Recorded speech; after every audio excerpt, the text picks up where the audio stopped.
Sí. De vegades en política passa que determinades mesures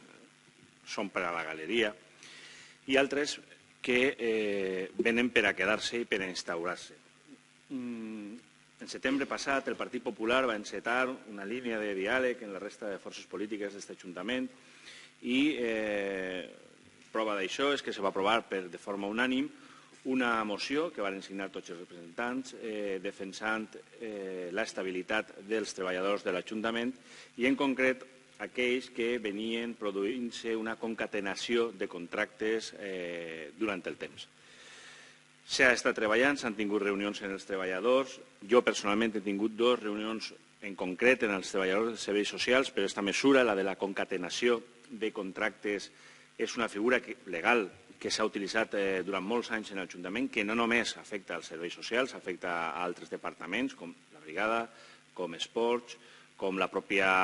edifici central de l'Ajuntament, i el que hem volgut manifestar totes les forces polítiques en la signatura de forma unànim d'aquesta moció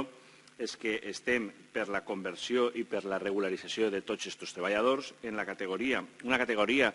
que se va crear jurisprudencialment pensant en les administracions públiques, com és la del personal laboral indefinit no fixe, i és el que venim a ratificar i a aprovar de forma unànim en el plenari. És un tema que jo personalment he parlat en diverses reunions en comissions de portaveus per a, evidentment, portar-lo de forma unànime i que no se fera un camp de batalla aquesta situació legal d'aquests treballadors, donada la incertesa i la inseguretat que els produïa i donat que anem cara a Nadal, pense que és un bon regal de Nadal que fem els polítics d'aquest Ajuntament la regularització d'aquests treballadors i d'aquestes treballadores